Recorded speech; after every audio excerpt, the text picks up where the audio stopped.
Boa noite a todos, dando sequência nas nossas aulas da Residência Médica e Medicina Intensiva do Hospital Metropolitano Dr. Cédio Castro. Hoje nós vamos falar sobre um tema muito comum e importante, que é a infecção pelo Enterococcus multiresistente dentro das unidades de terapia intensiva. Quem vai falar para a gente é o nosso médico intensivista, especialista em terapia intensiva e clínica médica, Dr. Leonardo Cardoso, que é horizontal lá do nosso CTI 8 do Hospital Cédio Castro.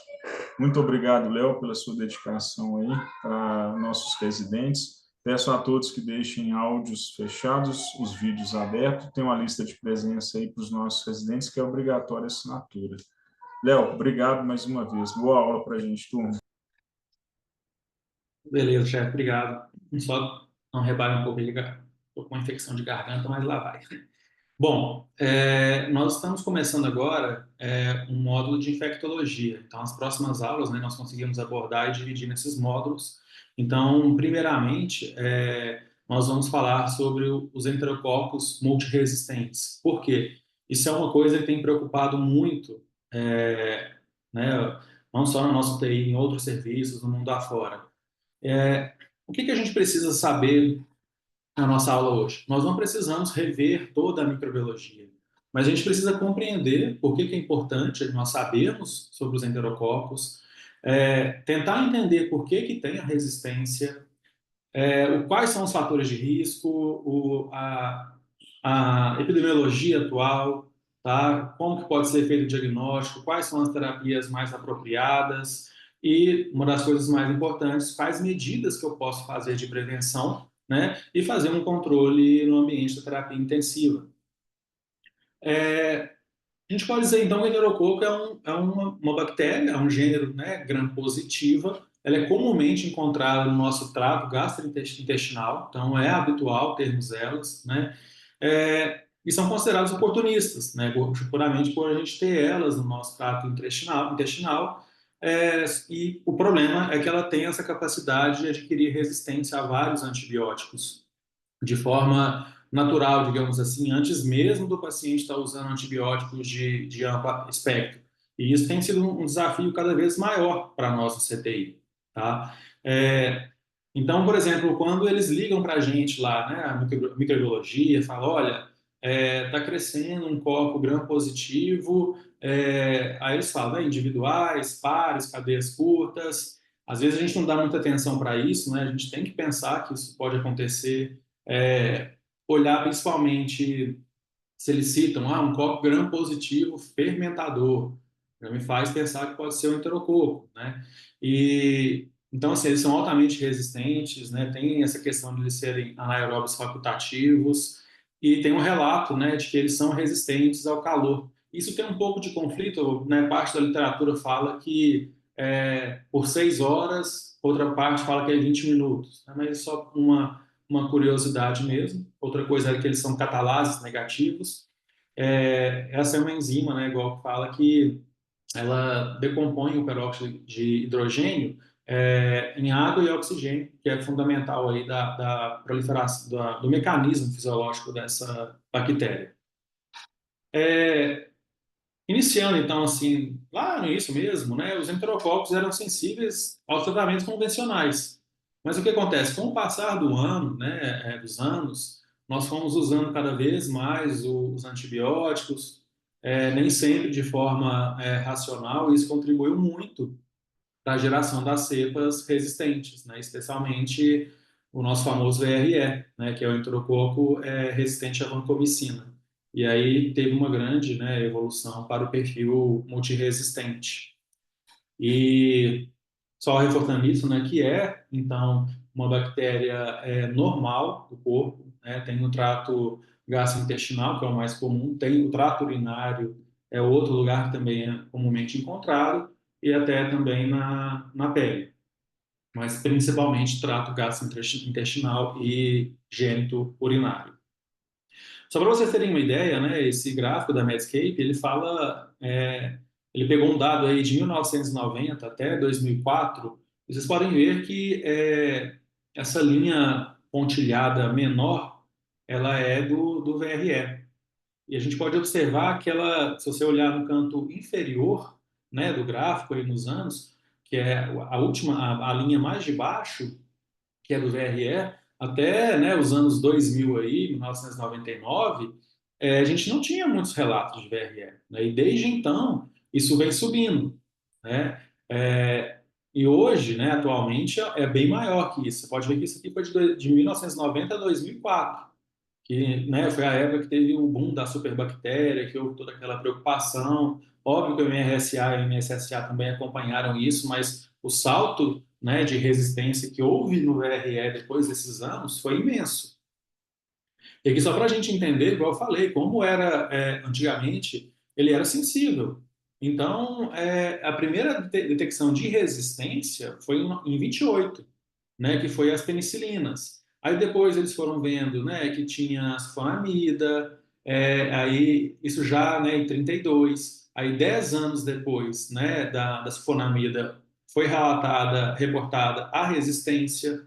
No ano seguinte já foi relatado que tinha resistência aos aminoglicosídeos. Você pode ver, né, que teve um salto, né, tipo assim, de 10 em 10 anos passou de ano em ano.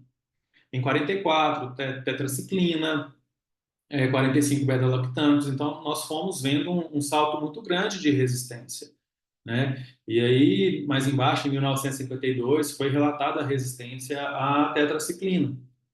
E dando nessa sequência, né, assim, usando antibióticos, a grande preocupação surgiu em 1953, né, quando foi relatado aí a resistência à vancomicina, né, o nosso glicopeptídeo aí, um dos antibióticos que a gente mais tem usado. Com o passar do tempo, outras resistências, né, foram sendo relatadas. A ampicilina, que também, né, é um antibiótico que a gente costuma usar, principalmente, né, em foco abdominal. Então, fomos observando, né, essas resistências, né, que foram piorando.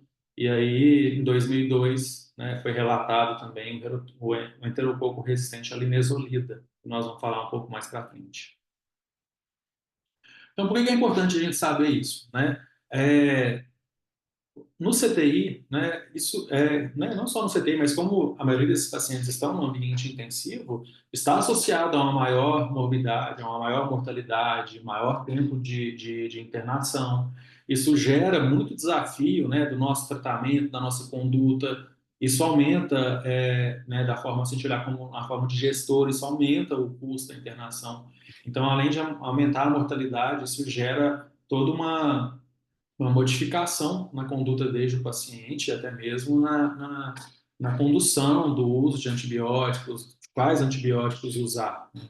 Então, essa preocupação deles, né, das bactérias se adaptarem e elas estarem resistindo, tornando cada vez mais resistente, tem sido um desafio cada vez maior. Por isso que a gente tem pego muito no pé, né, das formas que a gente tem de tentar mimetizar, tentar reduzir os riscos de apresentar essas infecções por VRE. Aqui é só um dado interessante, né, da incidência da mortalidade, né, alguns estudos aí na Finlândia, no Reino Unido, na Espanha, que eles chegam a falar da mortalidade em 30 dias, alguns lugares, como desculpa, pode falar até de 30, 33, 41% de mortalidade, né, do VRE ao longo de 30 dias, 28 dias. Então, é uma mortalidade muito aumentada, é uma realidade, é algo que a gente precisa intervir. Aqui um outro dado, só para a gente ter uma certa noção, mas no final da tabela aí, isso foi não precisa focar muito nos números, mas é só a gente entender que a hora que você pega a coluna região, você vai lá no sul, né, que está mais no fim aí, que você, né, avalia o enterococo faecium, né, officium, né, tem várias formas de serem faladas, a gente vê que tem uma taxa de 12,8% de infecção e uma taxa de mortalidade de 28,5%. Tá? O fecalis é mais comum, né? Mas o fistulum é outro que nos chama muito a atenção. Tá? Aqui é só mostrando que a gente tem observado uma diferença, né? Assim, da proporção do que está acontecendo, das infecções adquiridas no hospital, daquelas adquiridas na comunidade, do trato urinário. E aí nós, né, percebemos que os enterococos tem sido, né, a sua incidência, né, que é essa primeira coluna, ela tem aumentado com o uso, talvez, não direi indiscriminado, mas talvez é, não ter uma avaliação diária se o paciente de fato precisa de uma sonda vesical de demora, né? Então, isso aumenta mais o risco do patógeno. Então, UTI, com certeza, né? Fato, né, dos pacientes muito críticos, aqueles pacientes que precisam de procedimentos invasivos, catéteres centrais, pressão arterial invasiva, sondas, ventilação mecânica, o uso de antibióticos de amplo espectro, né, isso aí pode disseminar os enterococos, né? E principalmente, né, nos hospitais, então, setores de alta circulação, dos pacientes, dos profissionais, os pacientes imunocomprometidos, né, pacientes diabéticos, com neoplasia, insuficiência renal também são pacientes de alto risco para desenvolverem infecção por enterococos, né, resistentes. Então, só para a gente entender como que acontece essa resistência. Você vai ver lá no exame, tem um VRE. E aí, o que significa isso? Né? Existem vários mecanismos descritos, né, assim, da resistência à vancomicina, mas o que eles citam muito, né, eu vou mostrar no próximo gráfico, que a vancomicina ela age na parede celular, né, da bactéria, da estrutura da bactéria. E nisso ela tem os genes VAN-A e VAN-B. E a bactéria vai adquirindo, ela gera um escudo é, que barra a entrada, a efetividade da vancomicina. Então, é uma alteração, digamos assim, genética que vai acontecendo lá dentro que vai causar. Isso mais na da vancomicina. E aí tem outros mecanismos que eu acho que não vem muito ao caso, mas só para a gente saber que a aminoglicosídase era comum de usar um tempo atrás, mas aí a resistência por ele é de modificação enzimática, que pode inativar o fármaco, mas eu acho que é importante entendermos isso aqui. Tá? Não precisam ler tudo, que a gente vai pontuar algumas coisas no próximo slide. Só quero que vocês entendam, essa seta vermelha curvada, né, à esquerda, ela mostra o mecanismo, né, assim, do desenvolvimento da resistência. Porque a vancomicina age justamente, né, na parede celular, que é essa imagem aí que a gente vê em amarelo. Ela interfere na síntese. Então, essa questão desses genes, né, que eu falei, que o ideal é a vancomicina chegar, se ligar ao gene, né, e atingir o seu alvo, só que aí ela pode fazer uma mutação, que é esse DEALA, que eles falam, que é como ela faz, é como se ela estivesse sendo, né, recebendo várias flechadas e ela consegue levantar um escudo e se proteger. Então, ela altera, né? Assim, a parede celular da bactéria altera e aí fica, né? O deala muda para esse deala e delar, que não vale a pena a gente entrar muito em detalhe, mas você sabe que muda, né? Que a gente tem essa modificação desse terminal da parede e que isso gera um mecanismo de resistência. E aí o efeito da vancomicina cai bastante. E é justamente esses genes, né? A gente tem esses que eu falei por último, porque, na verdade, se você olhar aqui, existem vários mecanismos de resistência e da ação dos antibióticos. Um deles, por exemplo, aqui no meio da imagem, são esses inibidores da síntese de proteínas, né, que a bactéria tem. E aí, o que pode acontecer? Eles podem, a bactéria, né, o enterococo, ele pode codificar, digamos assim, né? Ele entende ali as proteínas que a vancomicina vai para agir e ele consegue mudar o alvo. Então, é a mesma coisa da flechada, só que ao invés de colocar um escudo na frente, essa alteração ela faz com que desvie, que a mira é como se fosse um vento, né? Joga para outro lugar e não afeta o enterococo, tá? Tem esses impactos, né, de transferência horizontal, né, assim, que interferem mais no ponto genético, não vou entrar muito em detalhe nisso, que eu acho que não, não cabe agora, mas, como eu falei, é importante saber que nós temos os fatores de risco, né, como esse uso prolongado de antibióticos, procedimentos invasivos, hospitalizações longas, e aqueles pacientes que eu falei, né, oncológicos, diabéticos com insuficiência renal, tá? Então, assim, a infecção do trato urinário, né, é 10% dos casos, isso de uma, pode variar entre a literatura, e frequentemente associada a catéter urinário, né, em procedimentos invasivos. E pode cursar com pielonefrite grave, se não tratado. Pode causar uma endocardite, né, assim, principalmente pelo fecalis. O fícium até pode causar também, mas o fecalis é mais comum e pode até precisar de uma intervenção cirúrgica. As infecções intraabdominais, que são as mais, né, assim, que nos preocupam também, que tem uma alta taxa de mortalidade, que pode causar perfuração intestinal. Tem a questão da bacteremia também, que tem, assim, uma elevada mortalidade e está associada aí a 80% dos casos são de infecções nosocomiais. E isso tem sido um grande desafio para a gente. Por quê? Elas estão aumentando, né? As cepas, elas estão ficando cada vez mais resistentes às terapias. Então, fica muito difícil a gente... Por isso que nós temos os nossos protocolos que são revisados a cada 3 meses, se não me engano, para a gente ver como que está o perfil do hospital, para ver como que está, né? Qual germe mais comum, qual antibiótico tem sido mais efetivo. Tem que fazer associação, né? Tem que fazer uso de... né, 2 antimicrobianos juntos, né? E é difícil você ficar gerando novos antimicrobianos, né? Igual você pode ver que a vancomicina é de 1950, a linezolida é de 2002. Tem novos antibióticos testando, né, para sair, mas não é uma coisa tão fácil. É uma coisa que nos chama muito a atenção, tá? E como nós vamos chegar nesse diagnóstico, né, do enterococo? Primeiro é o que a gente mais usa, é a cultura, tem um custo baixo, tá? O tempo de incubação pode ser longo e a sensibilidade ela realmente pode variar. Então, às vezes, se for um paciente, né, uma endocardite, já com quadro disseminado, com 24, 12 horas, né, já identifica o germe, às vezes pode levar 15 dias. Então, né, isso é muito relativo, mas é o que é mais disponibilizado.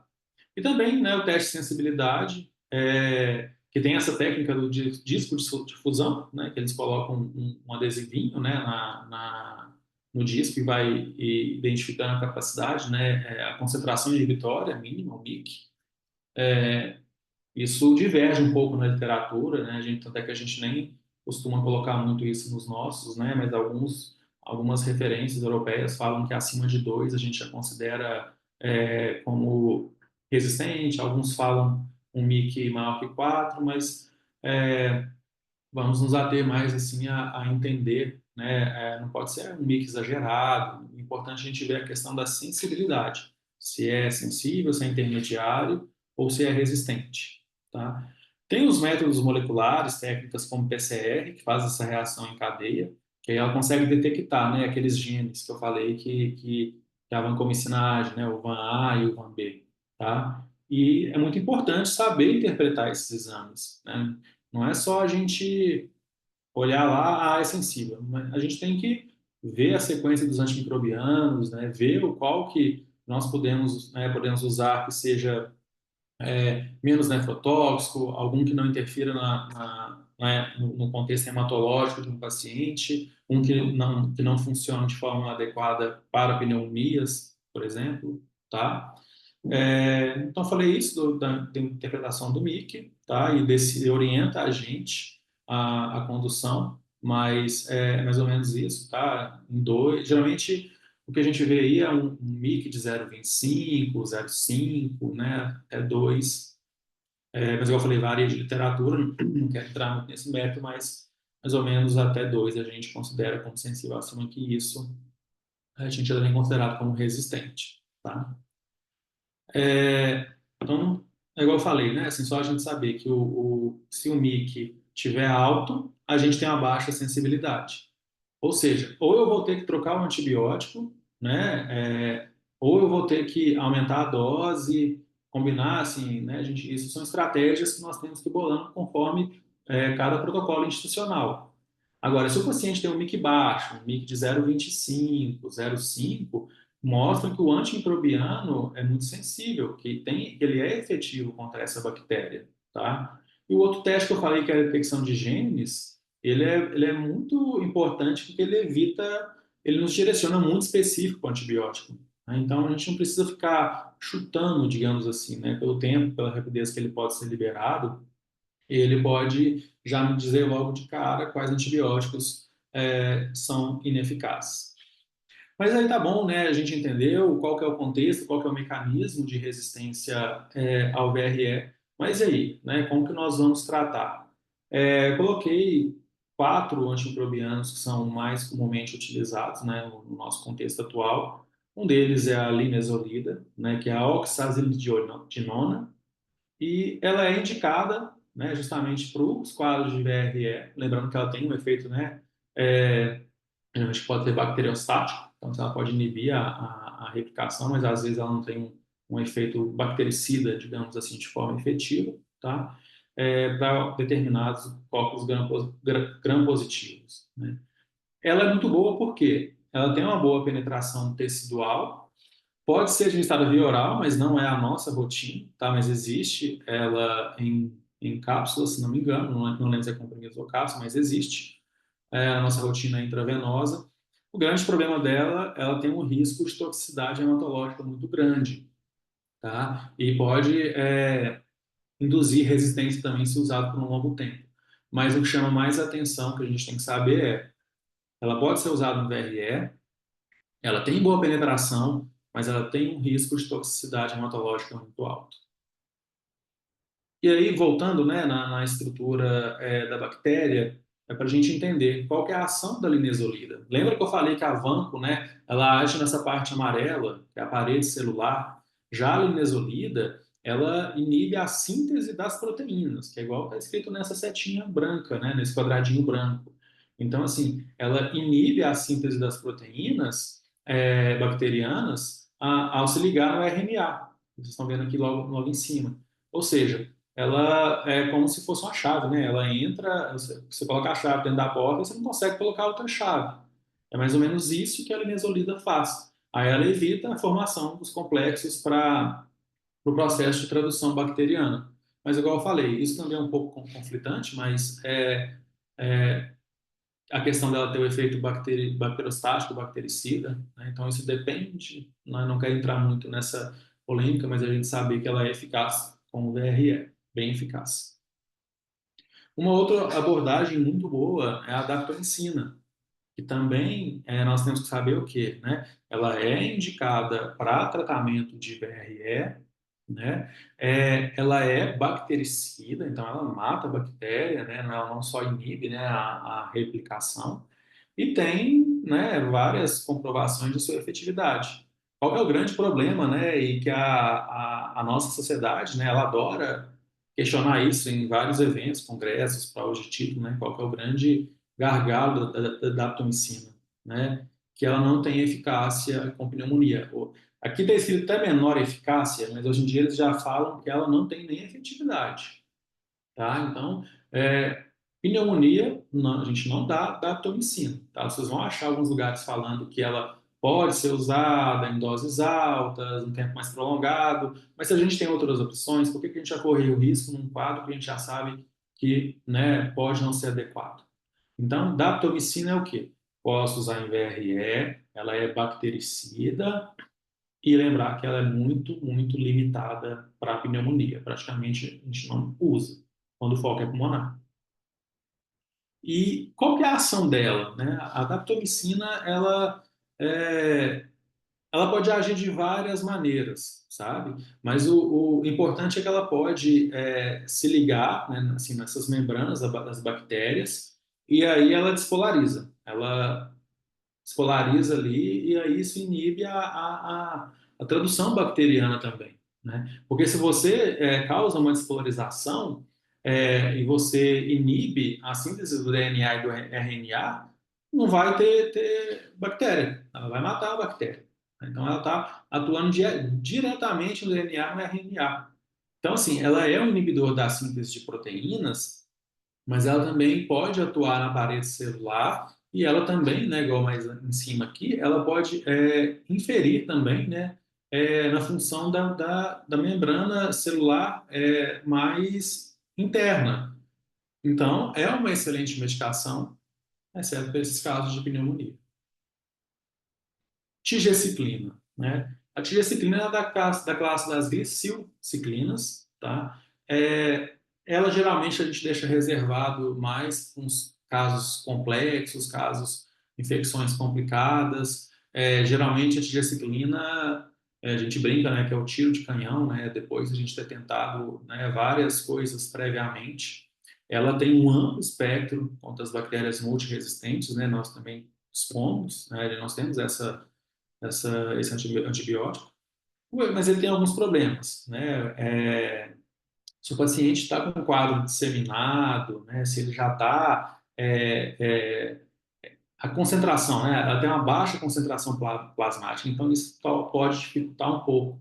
Então, resumindo, a gente tem que entender isso, que a tigecyclina, ela é geralmente, né, um dos que a gente deixa para o último caso, para os mais graves, mais delicados, e que não responderam a esses antibióticos, por exemplo, né, que eu citei previamente. A vantagem é essa, então, ela é muito potente, né, ela tem um amplo espectro, mas essa baixa concentração, se for um quadro mais difuso, né, um choque séptico, né, uma condição realmente ameaçadora à vida com disfunções orgânicas múltiplas, com essa baixa concentração, a gente pode ficar um pouco preocupado com a sua efetividade.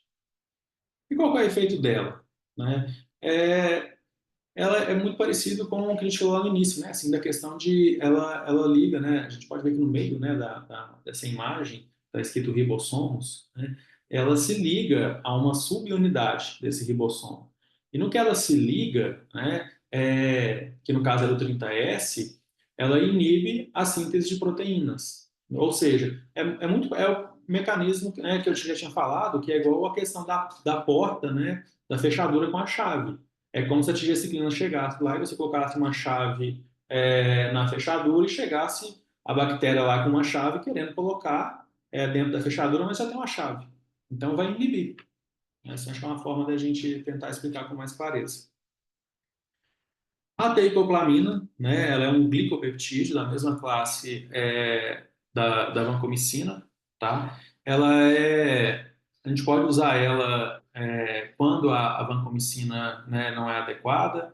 A vantagem é que ela tem menor toxicidade comparada à vanco, tá? Temos algumas limitações interessantes da teicoplamina, que ela tem uma resistência semelhante, né?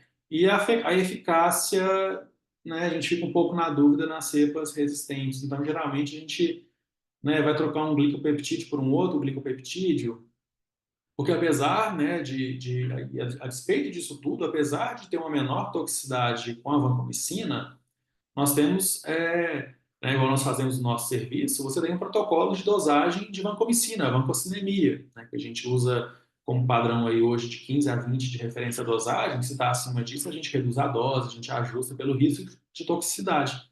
Não existe uma teicoplacinemia, entendeu? Teicoplanina-semia, a gente não consegue dosar igual a vancomicina para ver pico, vale, para a gente entender a área sobre a curva, que não vem ao caso agora a gente entrar nesse detalhe.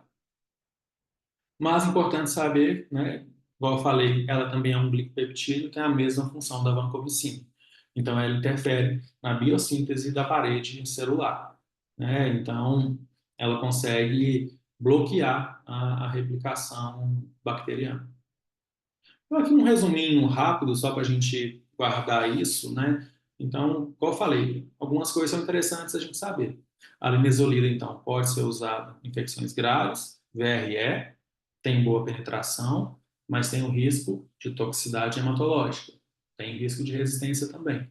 A daptomicina, o mais importante, gente, grave que ela pode ser usada para infecções graves, corrente sanguínea, que ela tem um efeito bactericida intenso, mas ela é inadequada para quadros de pneumonia e ainda tem esses relatos, né, de miopatia. A tigecyclina, igual eu falei, é o nosso tiro de canhão, né, que depois que a gente tenta outros, né, outros antibióticos, são mais para os quadros mais delicados, mais graves, que não responderam a esses outros antibióticos pelo amplo espectro. Mas, ao mesmo tempo, né, que eu falo que ela é usada para infecções complicadas, eu falo que ela tem esse problema de baixa concentração sanguínea. Então, ela, né, fica até um pouco incongruente, né? Assim, eu falar, ela é usada para infecção complicada, mas infecção complicada geralmente, né, se não for num coto de amputação de uma perna, ó, beleza, mas se for um quadro disseminado, aí a gente fica um pouco na dúvida, ela gera essa dúvida. Até que a digesclina, geralmente a gente não usa ela sozinha. Nós podemos fazer algumas associações para tentar aumentar a concentração dela e do outro antimicrobiano para tentar melhorar, né, o tratamento da infecção. A TEIC, igual eu falei, então, é uma alternativa à vanco, é o mesmo mecanismo da vanco, é o glicopeptídeo, e lembra disso, ela pode ser resistente igual a vanco, que ela tem essa vantagem de ser menos tóxica, mas não existe uma dosagem de tecoplanina igual existe da vancomicina, da vancocinemia, que nós fazemos diariamente, né, nas nossas unidades. E aí, então, vem, né, o uso de terapias combinadas. Não é muito, não tem sido muito a nossa rotina, você pode deixar aminoglicosídeos associados, né, porque ele pode potencializar o efeito bactericida e ajudar a inferir um pouco nas barreiras de resistência. Até que no nosso contexto nós temos visto que a terapia direcionada por cultura, conforme o protocolo institucional, conforme as revisões que são feitas, né, do nosso perfil microbiológico, eu consigo entender, por exemplo, um paciente que tem uma infecção de sítio cirúrgico abdominal, eu sei que a ampicilina está de bom tamanho, entendeu? Então, você não precisa ficar combinando. Mas, por exemplo, quando é um paciente mais delicado, a gente pode combinar, não tem nenhum problema. Pode ser utilizado para tentar superar essas barreiras, né? Seria igual como quando eles fazem, né, que eles vão levar um gado de uma fazenda para outra e vai atravessar um rio cheio de piranhas e coloca uma vaca mais velha para ir na frente para as piranhas se distraírem com ela, enquanto o outro antimicrobiano faz efeito. Então, né, só uma comparação assim, para tentar entender. Tá? Mas aí tem muita coisa por trás disso, tem dosagem, tem infusão, tempo de infusão, são vários fatores complexos que a gente não pode deixar passarem, né, em branco. E o que a gente tem assim de mais evidente, né, mais evidência de coisas mais recentes? Eles estão usando, atualmente tem feito, né, alguns estudos sobre alguns bacteriófagos, tá? Que eles injetam um vírus que ele infecta a bactéria. Isso ainda não é uma realidade, mas é uma coisa que está sendo estudada, que às vezes a gente fica até um pouco confuso, nossa, mas vai injetar um vírus no paciente, né? Óbvio que isso é igual a vacina, né? Então, são testados a quantidade que é feita. Então, tem tido um lado promissor nesse aspecto aí, né, de uso de vírus que não causa danos ao paciente, mas que afetam diretamente a bactéria, né, a sua parede celular, né, e a sua síntese de proteína. A vancomicina, igual eu falei, ela é um glicopeptídeos, mas a gente tem os peptídeos também, que elas são moléculas que elas podem romper aquela membrana, né, daquela imagem que eu mostrei, e aí ela consegue modular uma resposta imunológica lá dentro da bactéria, tá? E uma coisa muito interessante é a nanotecnologia aplicada. Isso com a inteligência artificial também tem ajudado muito em novos estudos que eles têm feito testes, né, com nanopartículas que elas liberam fármacos isso é interessante porque isso tem menos risco de nefrotoxicidade, ototoxicidade. Então, essas nanopartículas elas penetram, né, a membrana, a parede celular da bactéria, direcionam para aquele local e evitam, por exemplo, a toxicidade. A vancomicina pode causar disfunção renal, a linezolida, disfunções hematológicas. Então, assim, é um caminho muito promissor que tem criado muitas expectativas. Tá? Tem também a questão dos inibidores do quorum sensing.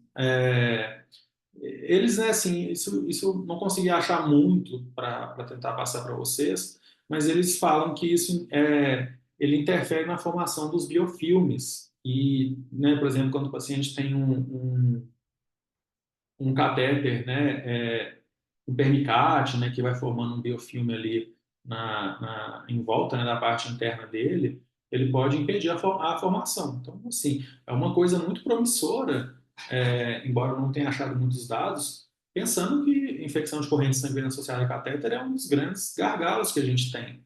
E forma, né, você funciona o catéter no mesmo dia, mesmo você tomando todos os cuidados, já vai formar algum biofilme. Então, esse slide eu achei ele muito promissor, a gente sabe que tem coisas novas para acontecer, né, que estamos estudando coisas novas, não só para reduzir a resistência, mas também para reduzir a toxicidade e reduzir também o que leva à infecção. Então, pensa, se eu consigo gerar, né, uma partícula, uma nanopartícula que assim que eu injeto, ela vai direto para a bactéria, não passa pelo rim e mata a bactéria e salva o rim, né? Vamos supor, o paciente está em hemodiálise. Eu funcionei um catéter de diálise, se eu faço ali, aí o paciente está, né, tá numa sepse, em tratamento, e aí eu faço um antimicrobiano nesse contexto, uma nanotecnologia que vai reduzir a nephrotoxicidade, faço esses inibidores do fluorescência que vai reduzir a formação de biofilme no catéter de hemodiálise, tá? Associado a um vírus. Então, assim, é muito promissor, mas isso não justifica que, né, que nós tenhamos que nos relaxar e esquecer do uso racional dos antimicrobianos. Um resuminho, então, né, acabei de falar, mas acho que vale a pena repetir, então, que tem os bacteriófagos, são mais específicos, reduz resistência, eles atuam aonde os antibióticos falham, o mecanismo, né, eles é diferente dos antibióticos. Os peptídeos, igual eu falei, é uma rápida ação, ele invade, né, a parede da bactéria, ele faz essa modulação imune. A nanotecnologia, para mim, foi uma das coisas mais interessantes, né, que ela melhora a entrega do fármaco, então reduz a toxicidade. O inibidor do chlorosense, então, previne o biofilme, então reduz a virulência. E tem também a questão dos imunomoduladores, né, que ele melhora a resposta do hospedeiro. Né? Isso ainda tem algumas polêmicas, que ele ajuda na infecção, teoricamente, né, atuando na modulação do sistema imunológico, digamos assim. Então, né, mais para a gente ir concluindo, né, nós irmos concluindo, o que nós podemos fazer para tentar reduzir isso? Né? Uma coisa que a gente pega muito no pé, né, mas que é uma coisa muito importante, às vezes parece que é um pouco chato, mas a gente tem que entender a importância. Lavagem das mãos, né? A técnica correta, a forma frequente, água, sabão, álcool em gel, né? Álcool em gel exceto nos casos de Clostridium, né? É, Desinfecção de superfícies, equipamentos, isso é muito importante. Por isso que o hospital também tem todo um protocolo de quais desinfectantes usar, né, da higienização terminal, que a gente faz no leito do paciente, para a gente tentar, né, para a gente reduzir a carga microbiana, e o uso dos EPIs, máscaras, luvas, aventais, né?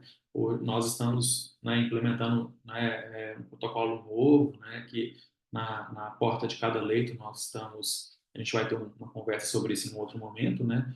Mas cada plaquinha orientando, né, uma cor, qual tipo de precaução, né, contato, aerosol, quais as formas de nós nos protegermos aquele paciente e proteger os pacientes do lado, também as pessoas que estão na comunidade, na nossa casa. Essa é uma imagem que eu acho que, né, na maioria das nossas aulas, aí, quando o tema é a infectologia, gestão, isso aqui é uma coisa que para todo lado a gente vê e a gente esquece, a gente tem que saber, né, quando e por que fazer a higienização. Então, assim, antes de ter contato com o paciente, né, antes de fazer algum procedimento aséptico, depois que você teve o risco de exposição, então, vamos supor, você deu um banho no paciente, né? Ou você foi examinar o paciente, você encostou no paciente, né? Então, você teve uma exposição, você tem que lavar a sua mão, né? Tem que lavar antes e depois, tá? Após o contato com o paciente. E, principalmente, após contato com áreas também próximas ao paciente. Por que isso é preocupante?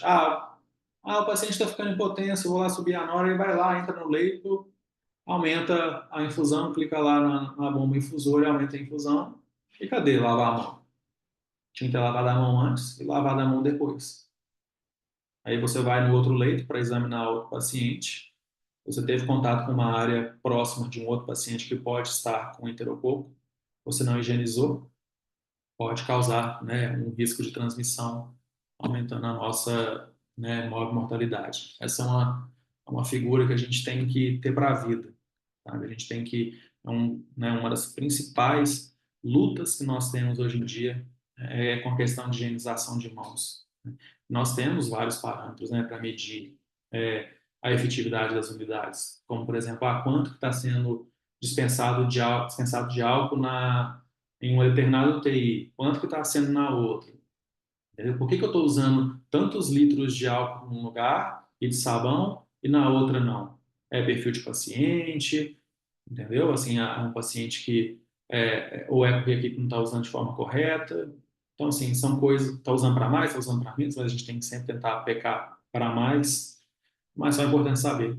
Higienização das mãos. Esses 5 momentos para higienização você vai encontrar em vários lugares.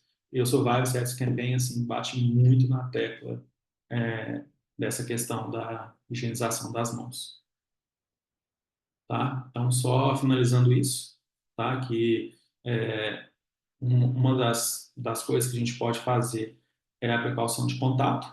Então, assim, se o paciente, né, ele tem o enterococo confirmado, ou o laboratório me ligou, eu liguei na microbiologia, ou então eu acessei o e-mail que nós temos, né, de microbiologia e está lá. Está sendo identificado um copo gram positivo, em cadeia, fermentador.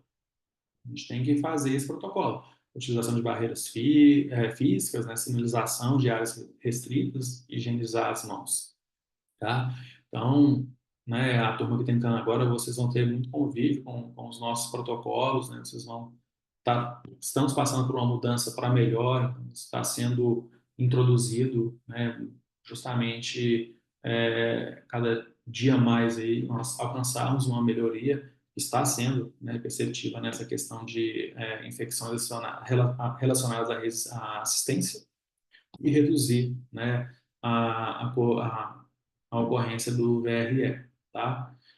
Só para vocês entenderem, né, que eu acho que é muito importante que a gente tem que ver como um gestor, né? Vocês estão formando para serem intensivistas, para serem gestores, né? Para serem coordenadores, para vocês fazerem auditorias, fazerem atividade, vigilância ativa, né? Se, igual eu falei, se tem um CTI lá, tá tendo muitos casos de enterococo, tem que descobrir por que que está acontecendo. O pessoal não está lavando a mão, tem que fazer auditoria, né? A gente tem que reavaliar o protocolo, tem que abrir um diagrama de aula, que vocês vão ver em outro momento também, né? Que é uma coisa que nós fazemos. Outra coisa que a gente faz que é muito importante, nós temos aí, né, uma educação médica continuada, um treinamento em parceria com o hospital privado que nós fazemos, né, online aí vários treinamentos. Isso é importante para o nosso dia a dia, tá?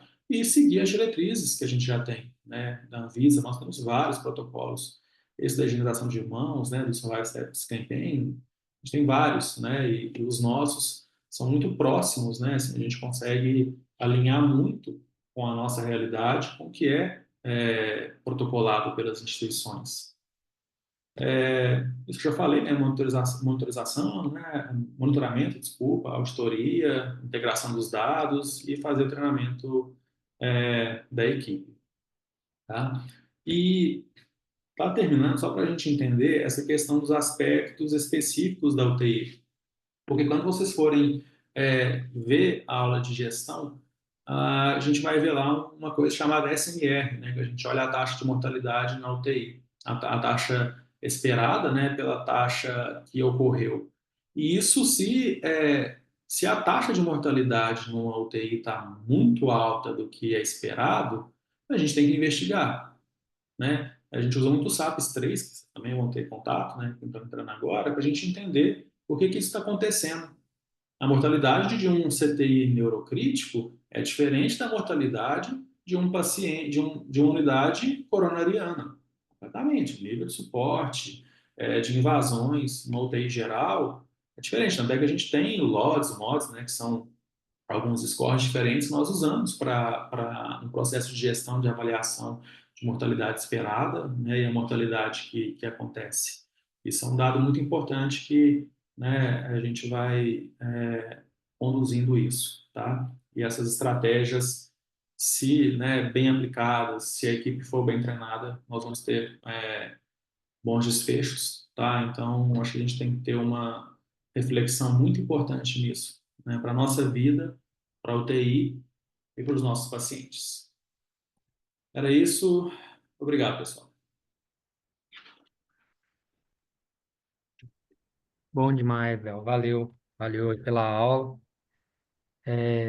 Vamos parar a gravação já de uma vez? Acho que o Luiz te colocou como Rocha, hein? Dá uma tirada para nós aí da gravação. Acho que eu dou meio Juninho nisso aqui, viu, Bruno? Compartilhando tela, pausar. Ah, não, acho que eu consigo também aqui. Pera lá. Segue, olha aí. Depois a gente edita e eu corto esse